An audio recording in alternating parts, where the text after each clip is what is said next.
He told investigators he only signed up for the course because he was bored. But the truth, he signed up because of her. And 3 months later, she was missing. No struggle, no body, no goodbye, just a half-written assignment, and a voicemail that no one heard until it was too late. This is the story of a classroom connection that turned into obsession, and the digital trail that exposed what really happened after the final lecture ended. It started in September 2016. The continuing education course was called Digital Media Foundations. It was hosted at a community arts center just outside the city. Evening classes, twice a week, mostly adults looking to upgrade skills or change careers. That's where 38-year-old Marcus Hale first saw 21-year-old Nia Brooks. Nia was impossible not to notice. Not because she was loud. Not because she demanded attention. But because she carried quiet ambition like electricity.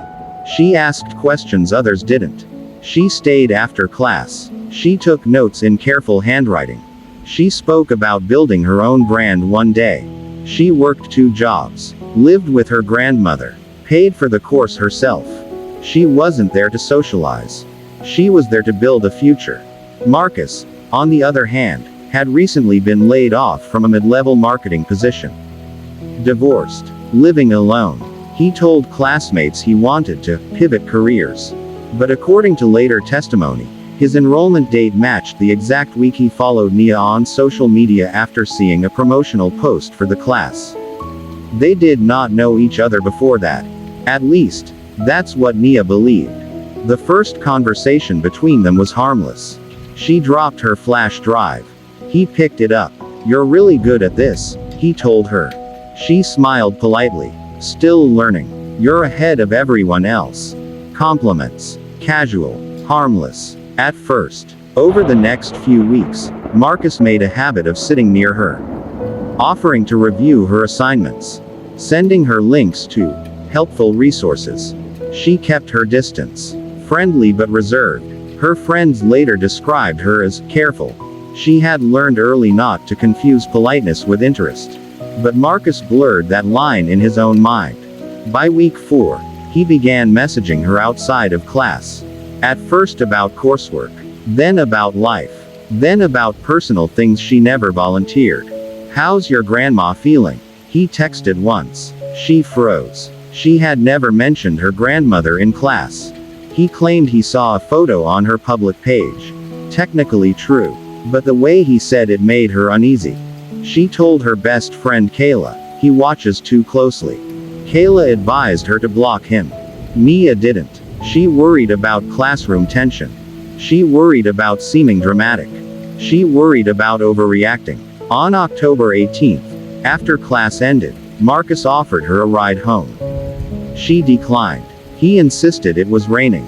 She declined again. Security footage later showed him watching her walk toward the bus stop from inside his parked car. That was the first red flag investigators would identify in hindsight. The course required a final project, a collaborative assignment. Students were randomly paired. Nia was paired with Marcus. She considered asking for reassignment. She didn't. The project meant extended time together. Library meetings. Late-night editing sessions. One evening at the Arts Center, the instructor left early, trusting the adults to lock up. Only 2 students remained inside after 9 p.m. Marcus and Nia. What happened during those 43 minutes would become the center of the investigation.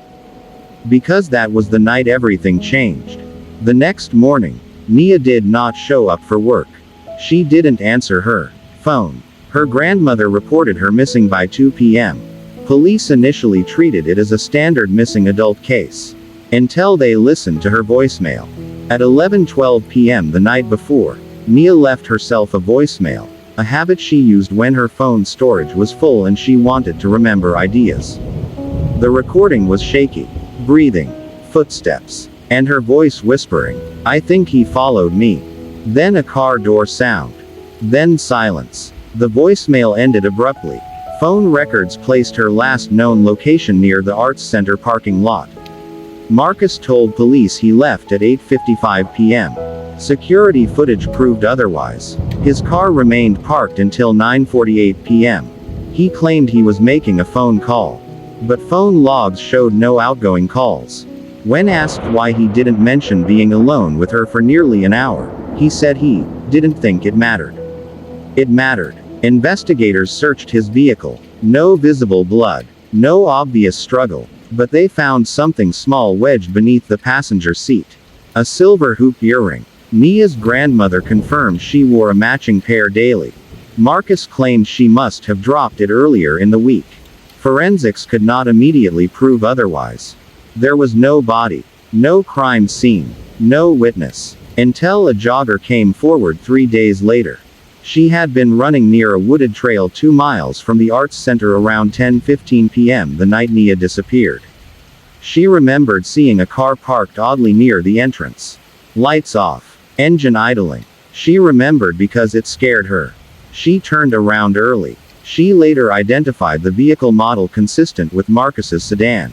Police searched the wooded trail. For 2 days, nothing. On the 3rd day, they found Nia's backpack. Hidden beneath brush. Her laptop was gone. Her phone was never recovered. And inside the backpack was her final project draft. Half finished. With tracked edits. The last edit was made at 9:17 p.m. On Marcus's laptop login. He had accessed her file. After she left the building. Which meant one thing. She didn't leave alone. When confronted with the digital timestamp, Marcus shifted his story. He admitted they argued. He admitted she accused him of being inappropriate. He admitted he drove her to the trail to calm down. He claimed she got out of the car voluntarily. He claimed she walked away into the woods. He claimed he never saw her again. Investigators didn't believe him. But belief isn't evidence. And without a body, the case began to stall. Until 6 months later, when a forensic breakthrough changed everything. 6 months after Nia Brooks disappeared, investigators finally got access to Marcus Hale's home office computer. He had sold the laptop and wiped some files, but forensic specialists were able to recover hidden partitions, deleted documents, and email traces. Inside, they found a digital diary. It spanned months, detailing his obsession. At first, it read like harmless admiration. Notes on her handwriting, sketches of the way she tilted her head when asking questions, descriptions of her laughter in class. But by October, the tone had changed. The entries became dark, controlling, and disturbing. On October 14th, the entry read, "She doesn't realize yet how much she trusts me. I can guide her, protect her. She'll see that I know better. Tonight will be different." Another note said, "I told her she could leave. I told her she was free. She still didn't understand. Sometimes you have to push someone to see the truth." Investigators compared the timestamps with her half-finished project. Every tracked edit she made that night coincided with his computer being active. The last saved draft ended at 9:17 p.m., which matched the surveillance footage of him alone in the parking lot. The breakthrough came when experts recovered fragments of deleted email drafts. In one, Marcus had written to himself, "Keep her where I can see her. She's too important to let go. Must finish the plan. Must not fail." The investigators realized he had meticulously planned everything. The argument they believed might have been accidental was intentional. She was lured to the wooded trail under the pretense of calming down after the disagreement. For 6 months, search teams scoured the trail with cadaver dogs. Nothing appeared. But by analyzing topographical maps and drainage data, they discovered a narrow culvert along the creek edge that had been overlooked, a natural trap, hidden beneath thick brush and shadows. Excavation began. On the 2nd day, the dogs reacted again. Digging revealed a shallow depression. Nia's laptop was there. Her phone remained missing. And wrapped in a faded scarf, human remains were found, later confirmed to be Nia Brooks. Forensic examination indicated blunt force trauma to the skull. There were defensive wounds on her arms, suggesting she struggled. She hadn't walked away from him voluntarily, as he claimed. The coroner determined death occurred within minutes of her last known location, inside the wooded area beside the trail. Police arrested Marcus again. This time, digital and forensic evidence were overwhelming. The emails, the computer diaries, timestamps, earring, backpack location, and the recovered remains created an airtight timeline. During questioning, he continued to deny intentional harm, claiming he only wanted to scare her. He described panic, fear of losing her, and controlling impulses. The investigators, however, saw the pattern clearly. He had observed, studied, and manipulated her routines, her habits, her vulnerabilities. Every interaction in class had been calculated.